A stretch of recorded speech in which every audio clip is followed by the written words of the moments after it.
धूम्रपान स्वास्थ्य के लिए हानिकारक है। इससे कई सारी बीमारियां जैसे कि स्ट्रोक और कैंसर भी हो सकता है और ये आपकी मौत का कारण भी बन सकता है। तो फिर आज ही धूम्रपान करने से बचें और कभी भी इसका इस्तेमाल ना करें। दोस्तों, ये सब जो मैंने अभी भी कहा, ये सब सिगरेट और बीड़ी के पैकेट्स में भी लिखा रहता है एक फोटो के साथ। वहीं भी कई सारी टीवी एड्स भी है जो ये कहती है कि धूम्रपान हमारे स्वास्थ्य के लिए बहुत ज्यादा हानिकारक है और इससे हमारी मृत्यु भी हो सकती है। और दोस्तों, आज हम इसी चीज के बारे में जानेंगे कि किस तरह से धूम्रपान हमारे शरीर को नई नई बीमारियों की मदद से अंदर से खोखला, कमजोर और अंत में हमें कैसे मार डालता है। पर इस सबसे पहले हम उस महान व्यक्ति के बारे में भी जान लेते हैं जिसने सिगरेट जैसी कमाल की वस्तु का आविष्कार किया था। 1880 में जेम्स बोन्स वो इंसान था जिसने सबसे पहली बार सिगरेट बनाई थी। उसी के साथ साथ सिगरेट की मशीन भी बनाई थी और उसने इस मशीन के लिए यूएसए से पेटेंट लिया था। और अब शुरू करते हैं अपनी वीडियो को। एक सिगरेट का सबसे ज्यादा महत्वपूर्ण अंग होता है उसका 1 ग्राम का टोबैको, जिसे हम हिंदी में तंबाकू भी कहते हैं। और तंबाकू के अंदर ही एसीटोन और तार से लेकर निकोटीन और कार्बन मोनोऑक्साइड तक सारे के सारे असुरक्षित पदार्थ होते हैं। और धूम्रपान करते समय यही सारे पदार्थ होते हैं जो हमारे शरीर के अंदर जाते हैं और हमें कैंसर जैसी कई सारी बीमारियां दे जाते हैं और हमारे शरीर को भी नुकसान पहुंचाते हैं। और यहाँ तक कि टोबैको जो है वो इतना ज़्यादा हार्मफुल है हमारे शरीर के लिए कि आप किसी भी तरीके से धूम्रपान करें वो तब भी हमारे शरीर को नुकसान पहुंचाएगा ही पहुंचाएगा। और किसी भी तरीके से धूम्रपान करने से मेरा मतलब ये था कि आप अपनी सिगरेट को किसी भी सिगार, पाइप, ई सिगरेट या फिर हुक्के के साथ बदल नहीं सकते हैं। ये आपको वैसे ही नुकसान पहुंचाएगा। और एक अमेरिकन लंग एसोसिएशन के मुताबिक सिगरेट के अंदर तकरीबन 600 इंग्रेडिएंट्स होते हैं। और सिगार और हुक्के में भी मेजॉरिटी में इन्हीं में से कई सारी इंग्रेडिएंट्स पहले से ही होते हैं। और जब भी हम सिगरेट को जलाकर धूम्रपान करते हैं तो फिर ये 7000 केमिकल को बनाता है अपने अंदर, जो 100% एकदम टॉक्सिक होते हैं, पूरे के पूरे जहरीले। और इन 7000 केमिकल्स में से 69 तरह के केमिकल इस तरह के होते हैं जो हमें कैंसर की बीमारियां दे जाते हैं। और सेंटर्स फॉर डिजीज कंट्रोल और प्रिवेंशन के मुताबिक मौत का जो सबसे ज्यादा आम कारण बना है वो पूरी दुनिया में वो और कोई नहीं बल्कि वो धूम्रपान ही है। यहाँ तक कि धूम्रपान जो है वो पर्यावरण के लिए भी एक बहुत बड़ा जोखिम कारक है कई सारी स्थितियों के लिए, जैसे कि रूमेटियोइड अर्थेसिस जैसे के लिए। पर आजकल के समय में लोग धूम्रपान का इस्तेमाल अपनी लत की वजह से नहीं बल्कि अपनी टेंशन को कम करने के लिए करते हैं। असल में तंबाकू के अंदर एक तत्व होता है जो हमारे मूड को बदलने की शक्ति रखता है और वो दवा का नाम है निकोटीन।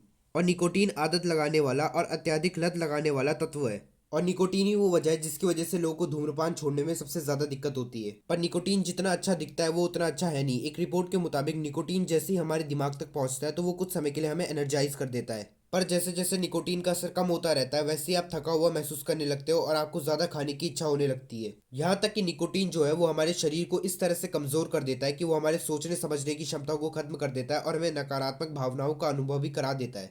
और नकारात्मक भावनाएं जैसे कि एंग्जाइटी या तो डिप्रेशन। इतना ही नहीं, धूम्रपान जो है वो हमारी दृष्टि को और ऑप्टिकल नर्व को भी खराब कर सकता है। असल में ग्लूकोमा जो है वो हमारी आंखों का प्रेशर बढ़ा देता है और ये सारा प्रेशर जो है वो ऑप्टिक नर्व पे पड़ता है जिसकी वजह से हमारी आंखें डैमेज हो जाती है। अब जरा हम ये भी जान लेते हैं कि धूम्रपान हमारे रेस्पिरेटरी सिस्टम को किस तरह से नुकसान पहुंचाता है।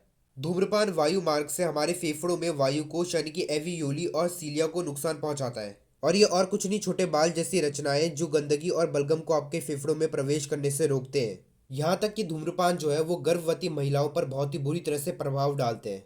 अगर कोई गर्भवती महिला गर्भ अवस्था में धूम्रपान करती है या तो उसका पति धूम्रपान करता है तो फिर उनका होने वाला बच्चा जो है वो अंडर डेवलप लंग्स के साथ पैदा हो सकता है। यहाँ तक कि टीनेज में जो बच्चे धूम्रपान करते हैं उनके लंग्स जो है वो छोटे और कमजोर होते हैं बाकी आम बच्चों से। और धूम्रपान का असर जो है यही भी खत्म नहीं होता, क्योंकि धूम्रपान जो है वो हमारी सेक्सुअलिटी और रिप्रोडक्टिव सिस्टम पर भी और भी ज्यादा प्रभाव डालता है। क्योंकि तंबाकू का निकोटीन पुरुष और महिलाओं दोनों के जननांग क्षेत्रों में रक्त के प्रवाह को प्रभावित करता है। और धूम्रपान जो है वो fertility problem, cardiovascular system, integumentary system, digestive system और कैंसर रिस्क जैसी चीज़ों को और भी ज़्यादा बढ़ावा देता है। और धूम्रपान करने से आपको टाइप 2 की डायबिटीज़ भी हो सकती है। असल में धूम्रपान का प्रभाव जो है वो इंसुलिन पर भी पड़ता है, जिसकी वजह से एक संभावना बच जाती है कि आपके अंदर इंसुलिन रेजिस्टेंस जो है वो विकसित हो रही है। जो लोग धूम्रपान करते हैं उनके अंदर 30 से 40% इस चीज़ की ज़्यादा संभावनाएं होती है कि उनके अंदर टाइप 2 की डायबिटीज़ जो है वो विकसित होगी और ये एक बहुत बड़ी समस्या है।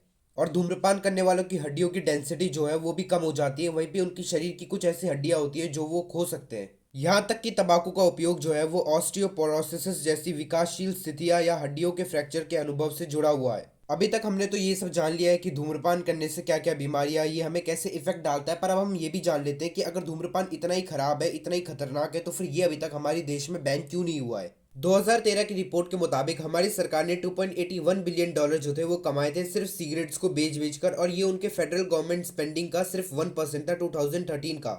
और भारतीय प्रोविंसेस ने भी $4.67 बिलियन जो थे वो कमाए थे 2012 और 13 में। हाँ, ये बात सच है कि टोबैको को बेचकर भारत में जो है वो फाइनेंशियली बहुत ज़्यादा ग्रो करता है और इससे बहुत ज़्यादा पैसे भी आते हैं, पर इसका मतलब ये भी नहीं होता कि हम भारत में इसे खुलेआम बिकने देंगे। असल में इसकी वजह से हमारे देश का युद्ध जो है वो आज बर्बाद होता जा रहा है। Cigarette and other tobacco product act of 2003 यानी कि COPTA जो है वो बैन लगाता है उन सभी प्रोडक्ट्स पर जो बिना वार्निंग के इन सभी चीज़ों के एडवर्टाइजमेंट और इन सभी चीज़ों को बेचता है, पर वहीं पे अमेरिका जैसे देश में इन सभी की बिना वार्निंग के बिना ही इन्हें बेचा जाता है। वहीं पर ही भारत और दूसरे सभी देशों के लिए यानी कि विदेशी देशों के लिए ये सब जो है यानी कि टोबैको का इस्तेमाल करना, स्मोकिंग करना, ये मॉडर्नाइजेशन और एंटरटेनमेंट का एक पर्पस है बस। यहाँ तक कि दुनिया भर के साइंटिस्ट तक को ये नहीं पता है कि हमें टोबैको का किस हद में इस्तेमाल करना चाहिए कि वो हमारे लिए एकदम सुरक्षित हो। इस दुनिया के 44% लोग सिर्फ इस वजह से धूम्रपान करते हैं क्योंकि उन्होंने अपने मनपसंद एक्टर या फिर एक्ट्रेसेस को धूम्रपान करते हुए टीवी या तो मूवीज में देखा है। और यही वो बड़ी वजहों में से एक है कि भारत में आज आपको 5 से 6 साल के बच्चे भी ऐसे हैं जो धूम्रपान करते हैं सिर्फ इस वजह से क्योंकि उन्होंने मूवीज में ये सब देखा है। फिर एक सर्वे किया गया था international institute of population science और मिनिस्ट्री ऑफ हेल्थ और फैमिली वेलफेयर के द्वारा, और इस सर्वे से ये पता चला था कि वेस्ट बंगाल का कोलकाता जो है वहां पर सबसे ज्यादा लोग ऐसे हैं जो स्मोक करते हैं 56.6% के साथ, क्योंकि कोलकाता के 82% आदमी और 23.5% औरतें ऐसी हैं जो धूम्रपान करती हैं। वहीं पर ही उत्तराखंड एक ऐसा स्टेट है जहां पर सबसे ज्यादा लोग बीड़ी पीते हैं। भारत के लिए कोई भी सटीक नंबर तो नहीं मिला है कि इस देश में कितने लोग धूम्रपान करते हैं, पर यह पता चला है कि 2008 में 14.6% लोग ऐसे थे भारत के जो लोग धूम्रपान करते थे, और 2023 में यह आंकड़ा 27.20% तक चला गया। मतलब कि तकरीबन 26 करोड़ लोग ऐसे हैं भारत के जो धूम्रपान करते हैं। और इतना बड़ा आंकड़ा ही ये वजह है कि भारत में इतने सारे कैंसर के पेशेंट्स आते हैं। एक रिपोर्ट के मुताबिक 2025 तक भारत में 4 लाख से भी ज्यादा लोग ऐसे हो जाएंगे जिन्हें धूम्रपान की वजह से कैंसर होगा।